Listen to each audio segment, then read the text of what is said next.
Hello everybody.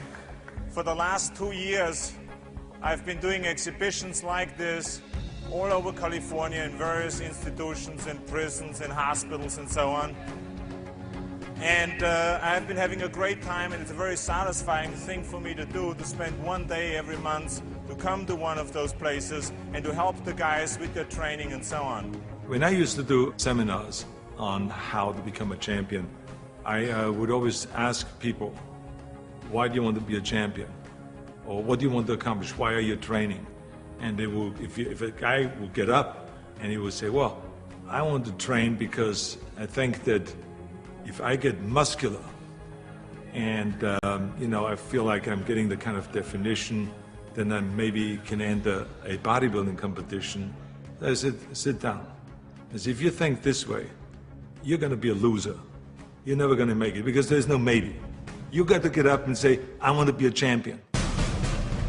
And I do whatever it takes. The amount of hours it takes, the posing, the this, the that, the visualization, looking at training footage, looking at motivational books, reading this, reading, whatever it takes, I would do. That's the answer I want to hear from you. You can detect right away those that are going to be shaky and that will fall behind and they will not go all the way, and those that are very hungry. And that hunger you have to develop because you have to create a goal for yourself, whatever that may be, a short-term goal and a long-term goal, and you got to go after that. And if you do not see it, and if you do not believe it, who else will? The body is very important, but the mind is more important than the body. We have to visualize what that body ought to look like in order to make it win, because that's what creates then the will that you need to go to the gym every day. The will that makes you go into the 4 reps, the will that makes you go beyond when you do your 500-pound reps in the squats and you can't do another rep and your body is shaking. It's the will that makes you go one more time down and struggle up one more time. And so it's all of this, so the mental aspect that motivates you and that makes the difference between you being in the gym full of joy and looking forward to doing that extra rep and looking forward to doing those extra 100 reps in the sit-ups and working past the pain barriers. That all is the mind. That's not the body. So this is why I think the body is very important, but the mind is more important than the body. So you got to go to the gym and feel like every rep that you do is getting you one step closer to that goal, to make that vision that you have turn into reality. And that's why when you look at pumping iron, for instance, you can see that we always had great joy in the gymnasium. And people always were saying, why would you laugh and have a good time? You're working at 5 hours. Well, we did because I knew that every workout, every 5 hours would get me closer to becoming the Mr. Olympia or the Mr. Universe or the Mr. World and all those things. And I think that if you think that along the way you're not going to fail, then you're blind.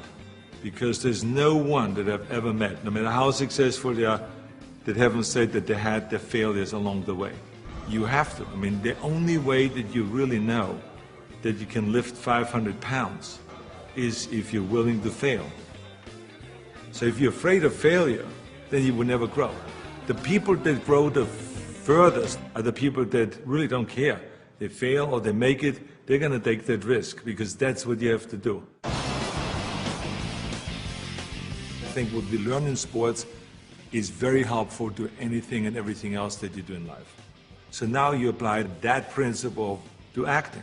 And you say, well, wait a minute, I put 5 hours in every day in working out. I did my posing 1 hour a day. I did my stretching and this and that, and all of those kind of things. So now let me apply the same thing to my acting career. Let's go to acting class every day. Let's go and work on the accent, the same amount of time with the same will, and let's visualize what am I shooting for? Okay, I want to be another Clint Eastwood. I want to be another John Wayne. I want to be another Kirk Douglas, all those great heroes that I admired as a kid. So that's what I'm going after. And that same principle works, even though there's so many people around that say, no, you will never make it because you have an accent, your body is too big, and your name Schwarzenegger or whatever, who can pronounce that? But you know. It doesn't matter if anyone else knows and if anyone else believes in it, but you know. And that you know that that principle of visualizing yourself as the star will work, and all you have to do now is go towards that vision.